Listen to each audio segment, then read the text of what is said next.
Okay दोस्तों, chapter 1 के अंदर एक टॉपिक है fundamental theorem of arithmetic. Fundamental theorem of arithmetic, ये थ्योरम कौन से क्वेश्चन में यूज होते हैं वो भी हम देख लेंगे अभी। फंडामेंटल थ्योरम ऑफ अर्थमेटिक, सो ये थ्योरम कहती है फॉर, बहुत सिंपल सी थ्योरम है जो सबको पता है, लेकिन इस थ्योरम के नाम से आपको इसको पता होना जरूरी है। एवरी कॉम्पोजिट नंबर, जो आपके कॉम्पोजिट नंबर होते हैं यानी कि जो प्राइम नहीं है, या फिर हम कह सकते हैं जिनके मोर देन 2 फैक्टर होते हैं, for every composite number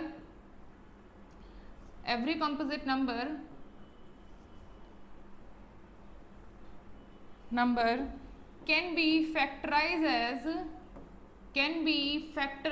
as factorise करते हैं आप प्राइम नंबर, जो कॉम्पोजिट नंबर है, जैसे 48 करके दिखाया अभी, 48 को फैक्टराइज करा आपने, तो जो 48 है ये आपके पास इसके प्राइम फैक्टर्स की लिस्ट आ रही है। 2 and 3 are the prime factors.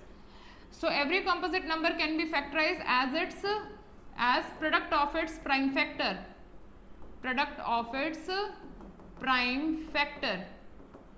This factorization is unique.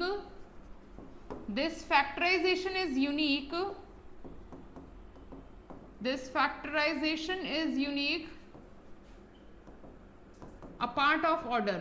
इसका मतलब क्या है? A part of order. Order आगे पीछे हो सकता है, जैसे 48 था अभी, 48 को हमने 2 into 2 into 2 into 2 into 3 लिखा। अगर कोई बच्चा इसे 2 into 3 into 2 into 2 लिख दे, कोई दिक्कत थोड़ी है, लेकिन प्राइम नंबर्स तो इसमें जो इन्वॉल्व है वो 2 और 3 रहेंगे। तो प्राइम फैक्टराइजेशन यूनिक रहेगी। आप पार्ट ऑफ ऑर्डर आप कैसे भी लिख सकते हैं। कौन से क्वेश्चन में ये यूज होती है? तो जब हम यूज करते हैं ना, prove that 6 raised to power n, 4 raised to power n, 5 raised to power n, 7 raised to power n, कोई भी number, prime number, can never and with digit 0। तो इस तरह के क्वेश्चन में हमारी ये फंडामेंटल थ्योरम यूज होती है विद द नेम। तो अगर मुझे प्रूव करना है कि 6 raised to power n कभी एंड नहीं होगा 0 से, for any natural number n, पहले तो क्वेश्चन समझ लेते हैं फिर आंसर पर जाएंगे। इसका मतलब क्या है? जैसे 6 की पावर n है, अगर आपने नेचुरल नंबर है 6 की पावर 1 करा, 6 की पावर 1 6 ही रहेगा, 6 की पावर 2 36 रहेगा, 6 की पावर 3 216 रहेगा, लाइकवाइज चलता रहेगा। तो हर बार ये 6 से एंड होगा, क्योंकि दोबारा भी आप इसे अगर 6 से मल्टीप्लाई करेंगे 6 raised to power 4 निकालने के लिए, तो भी 6 से एंड होगा। तो ultimately 6 raised to power n जो है, that always and with digit 6 only. और यहां प्रूव करना है कि 0 से एंड नहीं होगा, वो पता ही नहीं होगा, बट प्रूव करना है। ठीक है, प्रूफ कैसे करेंगे वो समझ लेते हैं जल्दी से। तो प्रूविंग के लिए हम क्या कर रहे हैं कि अजम्पशन, लेट अस अज्यूम, मान लेते हैं 6 raised to power n and with digit 0, कि ये 0 से एंड हो रहा है। ठीक है जी, अगर कोई नंबर 0 से एंड हो रहा है तो वो 10 20 30 40 50 60 70 80 लाइकवाइज ऐसे ही आएगा। तो यानी कि उसके 2 फैक्टर तो पक्के हैं। This implies 6 raised to power n must have 2 and 5 as its prime factor. उसके ये 2 फैक्टर तो पक्के हैं, कोई हो ना हो ये तो पक्के हैं। लेकिन but 6 raised to power n को हम 2 into 3 में ब्रेक करते हैं, इसका मतलब तो इसके सिर्फ 2 ही फैक्टर हो सकते हैं। इसका मतलब इसके 2 ही फैक्टर हो सकते हैं, 2 और 3। समझ रहे हो बात? एक्चुअल में 6 raised to power n के 2 ही, अब अगर आपके पास 6 आएगा तो आप उसे 2 into 3 लिखेंगे, 6 स्क्वायर यानी कि 36 आएगा तो आप उसे 2 square into 3 square लिखेंगे।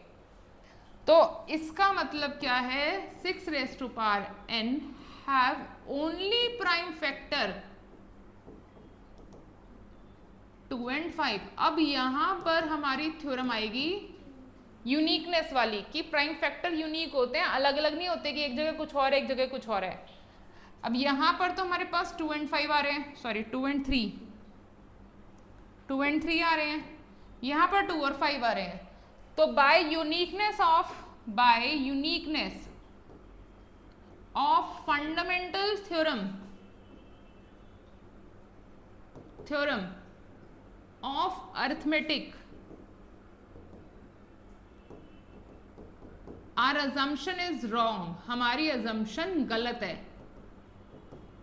क्योंकि हमारी अजम्पशन तो 2 और 5 दे रही है और इसके 2 और 3 आ रहे हैं।